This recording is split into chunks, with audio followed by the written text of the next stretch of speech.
Hello friends, welcome back to my channel. আশা করি সবাই ভালো আছো, আমিও ভালো আছি। আর আমি একটা কিছু দেখলাম, সেই জন্য চট করে একটু ছোটো করে এই ভিডিওটা করছি, যেটা কিনা সঞ্জয়ের ছেলেকে নিয়ে, ঠিক আছে?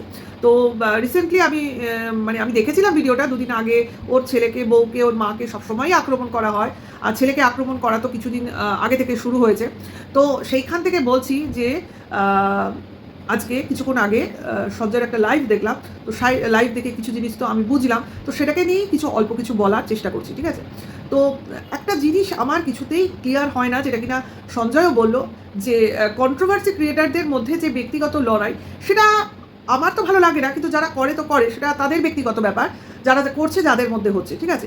এবার সেটা যখন করছো ক্রিয়েটার টু ক্রিয়েটার, সেটা কেন তাতেই সীমাবদ্ধ থাকে না? সেখানে কেন তার ফ্যামিলি মেম্বারদের ইনভলভ করা হয়?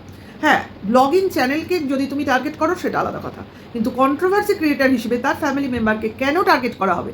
এই জিনিসটা কিন্তু কখনোই অ্যাকসেপ্টেবল নয়।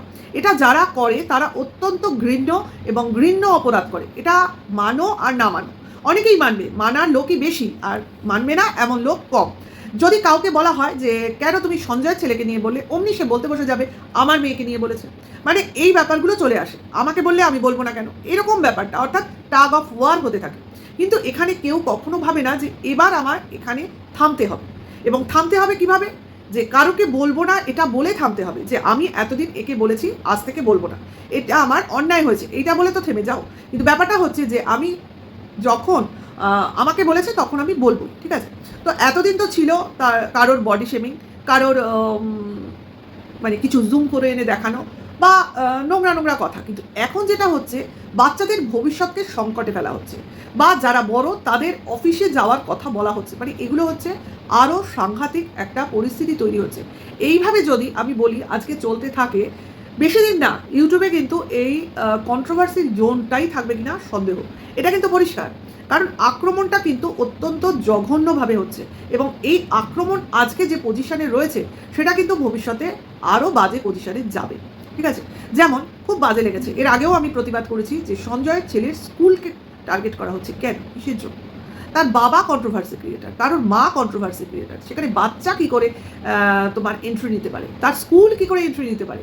তার একটা স্কুলের ছবি, তার স্কুলের প্রেয়ার গ্রাউন্ডের ছবি বা প্লে গ্রাউন্ডের ছবি, তার স্কুলের সারাউন্ডিংস, নেমটা বোধহয় দেয়নি, যাই হোক, যতদূর আমি কমিউনিটি পোস্টে ছবিগুলো দেখেছি, সেইগুলোকে পোস্ট করে দেওয়া হচ্ছে। কেন, কিসের জন্য?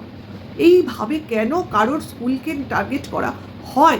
এটা কি কোনো টেররিস্টের মানে মানে চ্যানেল চলছে, যেখানে তাদের এইভাবে ধ্বংস করে দেওয়া হবে? তা তো নয়। মানুষ তো মানুষ টু মানুষ কথাবার্তা হচ্ছে, তো তোমরা সেখানেই থাকো না কেন? আজকে সঞ্জয় নিজেকে অনেক চেঞ্জ করে দিয়েছে। আগে কি করেছে ছেড়ে দাও, মানুষ তো ভুল করেই, ভুল করে সে সঠিক রাস্তায় আসে, তো সেখানে তাকে সেই ভালো রাস্তায় যখন সে থাকতে চাইছে, বারবার তাকে পোক করা হচ্ছে যাতে সে খারাপ হয়ে যায়, খারাপ রূপে চলে যায়, খারাপ পদক্ষেপ নেয়। কেন রে ভাই, তোরা কেন এরকম? নিজেরা ভালো হতে পারছিস না বলে কাউকে ভালো হতে দিবি না, এটা তো একদম সঠিক জিনিস নয়। আচ্ছা, কি করা হচ্ছে না, সঞ্জয় এই মুহূর্তে কি চেষ্টা করছে, যে যে কালো টাকার ব্যাপারটা চলছিল, অর্থাৎ ক্রাউড ফান্ডিং, সেগুলোকে রিভিল করার চেষ্টা করছে। এটা তো এটা তো একটা সৎ প্রচেষ্টা, যেটা একটা নোংরা কাজকে রিভিল করার জন্য ও চেষ্টা করছে। এই জিনিসটাকে তো সাপোর্ট না করে থাকা যায় না। এটাকে যারা সাপোর্ট করবে না, অ্যাকচুয়ালি তারা অন্যায়কে সাপোর্ট করে, তারা করবে না। তো এইখানে তো আমি কখনোই সঞ্জয়ের বিপক্ষে যেতে পারবো না, বা সঞ্জয়ের এগেনস্টে গিয়ে দুটো কথাও বলতে পারবো না, কারণ এটা অত্যন্ত একটা ভালো প্রচেষ্টা।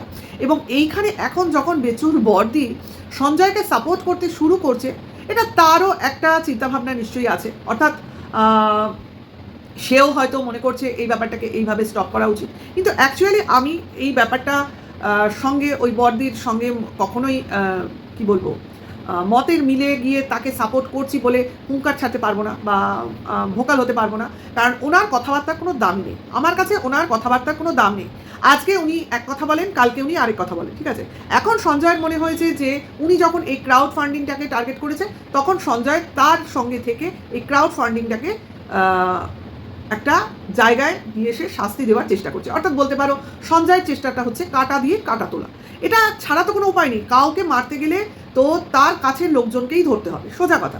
অর্থাৎ যে কিনা এই ব্যাপারটার মধ্যে অনেক ছিল, বা অনেক কিছু জানে, বা ভেতরের খবর জানে, বা বলতে পারো যার কিনা কিছু পাওয়ার আছে।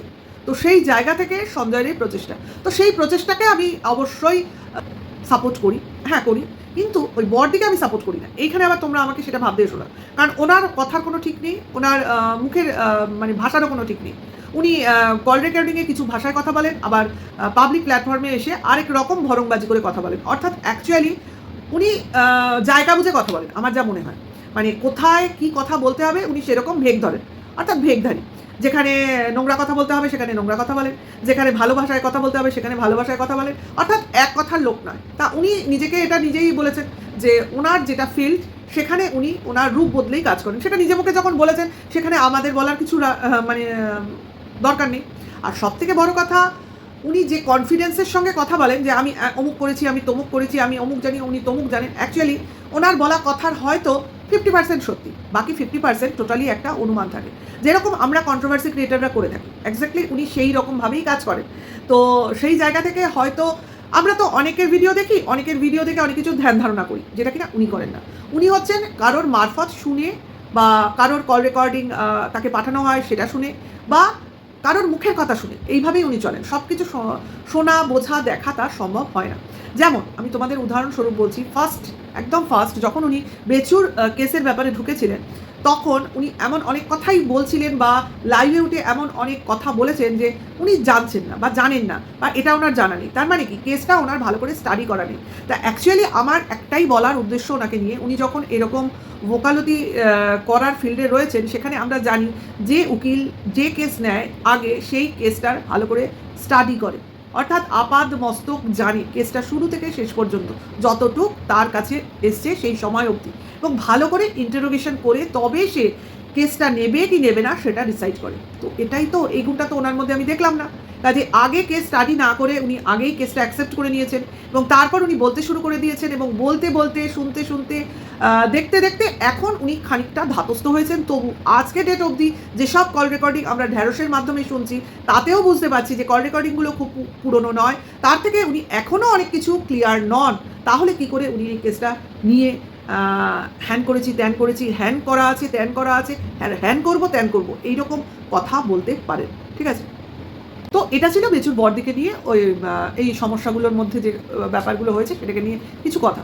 তো সঞ্জয়ের যে ছেলেকে নিয়ে টার্গেট করা হয়েছে সেটা আগেও করা হয়েছিল, এবং এই বেচুর বরদিও কিন্তু করেছিল, যার সঙ্গে কিন্তু এখন সঞ্জয় রয়েছে। এবং তখন কিন্তু টোটাল এই বরদির দুর্গা বাহিনী সঞ্জয়ের ছেলের পেছনে পড়েছিল, যে সঞ্জয়ের ছেলের স্কুলে যাওয়া হবে এবং সেখানে গিয়ে সঞ্জয়ের রূপটাকে প্রিন্সিপালের কাছে বয়ান করা হবে যে যার বাবা এরকম সেই রকম বাবার ছেলেকে কেন স্কুলে রেখেছে। ঠিক আছে, তো সঞ্জয় এই লাইভে কিন্তু পরিষ্কার বলে দিল যে যখনই এই অ্যাটেম্পটা তখন করা হয়েছিল, তখনই সঞ্জয় তার প্রভাব নিয়ে, সঞ্জয় নিশ্চয়ই বসে থাকবে না, সে একজন বাবা, তার ছেলের রক্ষাকর্তা, তাই না? তো সেখানে আমাদের থেকেও তার চিন্তাভাবনা অনেক আগে যাবে, এবং সে অনেক প্রোটেক্টিভ হবে। তো সেই কারণে তার যা যা করণীয় সে সমস্ত কিছু করেছিল, অর্থাৎ বাবা হিসেবে কর্তব্য পালন করেছিল, এবং সমস্ত কিছু স্কুলকে ইনফর্ম আগে থেকেই করে রেখেছিল।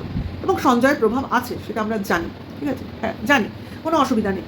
তো সেই জায়গায় দাঁড়িয়ে কেউ আরেকজন, তখনকার দিনে তো ওরা কিছু করতে পারেনি, বর্দিও কিছু করতে পারেনি, কিমাও কিছু করতে পারেনি, এবং অনেকেই যাব করব দেখে নেব, আমরা তো যাবই, আমরা তো করবই, এরকম অনেক আস্ফালন শুনেছিলাম, কিন্তু আলটিমেট কিছুই হয়নি। কিন্তু অর্থাৎ এই যে ফাঁকা আওয়াজ, সেটাই কিন্তু বরাবর আমরা শুনে এসেছি, এখনও শুনছি।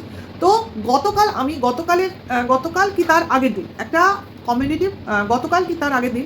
কমিউনিটি পোস্ট দেখলাম। হ্যাঁ, অবভিয়াসলি একজন টিচারের কমিউনিটি পোস্ট দেখলাম, যে টিচারকে নিয়েও কিছুদিন আগে বিশাল বড় কন্ট্রোভার্সি হয়েছিল, যে কিনা কোনো না, আমি বলেই দিই, তোমার পৃথিবীর ছেলেকে যাচ্ছে তাইভাবে শাপান্ত করেছিল, এবং এটা অত্যন্ত লজ্জাজনক ছিল, যেটাকে নিয়ে দীপ্তিদি রিম্পা সবাই যা তা করে বলেছিল, এবং এরমভাবে বলার জন্য ধিক্কার জানিয়েছিল তাকে, জানো নিশ্চয়ই তোমরা, তাই না?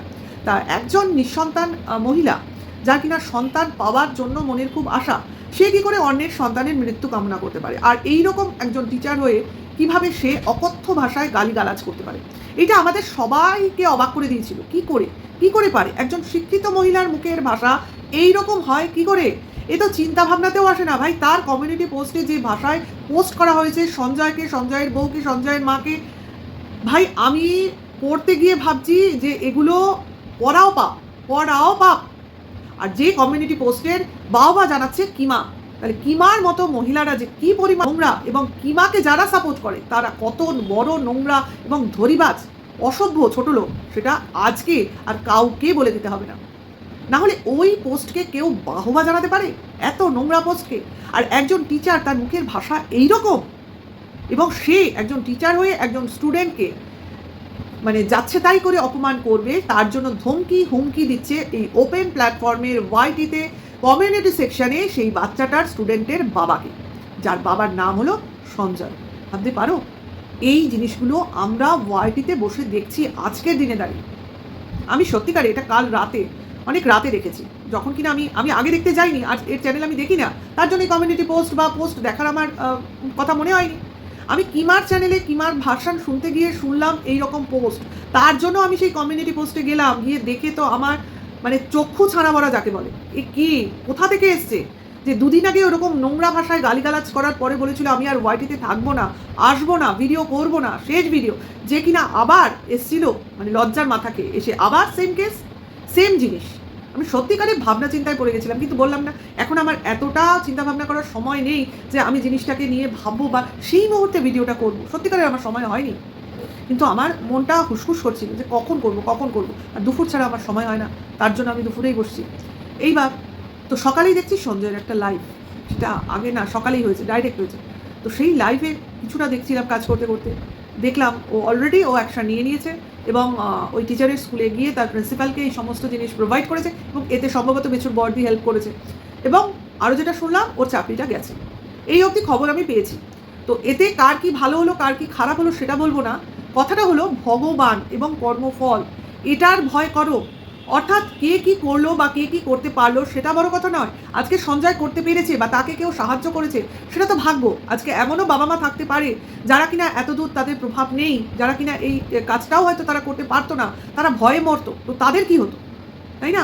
কারণ মানে পাল্লা তাদের সঙ্গেই নিতে হয়, তাই না? যারা কিনা পারবে না, তোমাকে ভয় পাবে। অ্যাকচুয়ালি সঞ্জয় ভয় পাওয়ার লোক নয়, সে জানে কি করতে হবে, তা করেছে, করে দেখিয়েছে, এবং সেখানে বেচুর বর্দি সাহায্য করেছে, সেটা ও লাইভে বলেছে। তো জিনিসটা যেটা হয়েছে, ঠিক হয়েছে কি ভুল হয়েছে আমার যদি জিজ্ঞাসা করো তো বলবো, তুমি কারোর খারাপ করতে চাইছিলে, তো তার জন্য তো তার ফলটা তোমাকে ভুগতেই হবে, কিচ্ছু করার নেই। কারণ তোমার কাজ, তোমার কর্ম, তোমার শিক্ষা, এটাকে আগে রাখতে হবে। সেটাকে না রেখে তুমি আগে তোমার রাগ, তোমার জেলাসি, তোমার রিভেঞ্জ, তোমার নোংরা ভাষা, নোংরা চিন্তা, এগুলোকে তুমি সামনে আনছো, তাই না? একজন টিচারের কি দরকার পড়ে এইরকম নোংরা ভাষায় গালিগালাজ করতে? আর যদি তার এরকমই ভাষা হয় তাহলে তার টিচার হওয়ার কি দরকার পড়ে? তো সেই কারণেই হয়তো ভগবানের এই বিচার, তার চাকরিটা আজকে নেই শুনলাম, তাই না? তো দেখা যাক এরপরে কি হয়, কিন্তু আমি বলবো যা হয়েছে ভালো হয়েছে, কারণ এটা হওয়ার ছিল। এইরকম না হলে লোকের শিক্ষা অসমাপ্ত থেকে যায়। এটা যা হয়েছে ভালো হয়েছে, এবং সঞ্জয় খুব ভালো কাজ করেছে, এটা করা দরকার ছিল। বারে বারে ওর ছেলেকে অ্যাটাক করা হবে, স্কুলে যাওয়ার নিয়ে হুমকি দেওয়া হবে, তার জন্য ও যে এই স্টেপটা নিয়েছে আজকে, সেটা ওকে অনেক বড় একটা জায়গায় নিয়ে গেছে। এবং ও আরও কথা বলেছে যে সব কিছুতেই ছেলে বাচ্চা সন্তানদের কেন টানা হবে। আজকে যদি ওর ছেলের স্কুলে যাওয়ার কথা ভাবা হয় বা বলা হয়, হুমকি দেওয়া হয়, তাহলে কেন অন্যান্য ক্রিয়েটারদের বাচ্চারা যারা কলেজে পড়ে, অফিসে যায়, বা তোমার অনলাইনে কাজ করে, তো সব জায়গায় এইভাবেই তোমার আক্রমণ করা হবে, মানে কেরিয়ার টু কেরিয়ার আক্রমণ করা হবে। ভাবতে পারো কি অবস্থা? কিন্তু কিছু তো করার নেই, আজকে ও বলতে বাধ্য হচ্ছে। একবার না, দুবার চেষ্টা করা হয়েছে। মানুষ একবার ভুল করতে পারে বা ভয় দেখাতে পারে, সেখানে সে বুঝে গেছে হয়তো এখানে জাস্ট তখন কিছু করা হয়নি, জাস্ট বলা হয়েছিল, হয়তো বা করা হলেও হতে পারে। কিন্তু পরবর্তীকালে আমরা বলতে শুনেছিলাম যে আমরা কি আর যেতাম, ওটা আমরা ভয় দেখাচ্ছিলাম। কিন্তু এই ভয় দেখানো অর্থাৎ অনলাইনে ধমকি দেওয়াটাও কিন্তু একটা অপরাধ, আইনগত অপরাধ, ঠিক আছে? এটা কিন্তু বলা যায় না, একটা বাচ্চাকে নিয়ে অন্তত বলা যায় না। যেখানে কিনা এই নিয়ে নালিশ করা হয়, চাইল্ড কমিশনে নালিশ করা হয়, তাহলেও কিন্তু তারা অ্যাকশন নেবে। কারণ শিশুর ব্যাপারে, বাচ্চার ব্যাপারে সবাই কিন্তু অত্যন্ত তোমার সজাগ থাকে। তো সেই জায়গায় দাঁড়িয়ে বললাম, সঞ্জয়কে বললাম ঠিক করেছে, একদম সঠিক কাজ করেছে, এবং এই রকমই করা উচিত। বাবা মাকে এইভাবেই সন্তানদের রক্ষা করতে হয় বা করা উচিত। কারণ প্রোটেস্ট না করলে বাড়াবাড়ি বই, আর এই বাড়াবাড়িটা কমবে না। আজকেও যে স্টেপটা নিয়েছে, এরপরে ওর সন্তানকে আক্রমণ করার কথা আর কেউ বলতে গেলে বা ভাবতে গেলেও তাদের 10 বার 100 বার চিন্তা করতে হবে যে আমি যদি এটা করি তো আমার সঙ্গে কি হতে পারে। এটা সবার ভাবা উচিত। তো ভেবে কাজ করো, না ভেবে কাজ করো না, নাহলে এরকম ফল ভুগতে হবে। তো ভিডিওটা এইটুকুই রইলো, নেক্সট ভিডিও আবার আসবে। অনেক কন্টেন্ট আছে জানো, আমি করতে পারছি না ভিডিও, তো তোমরা ওয়েট করো, যেরকম পারবো সময় করে ভিডিও দেবো। আর কেমন লাগলো অবশ্যই জানাও, সঙ্গে থেকো, ভালো থেকো, আর ভালো লাগলে কমেন্টস করো, লাইক করো। এখনকার জন্য এইটুকু, টাটা, বাই।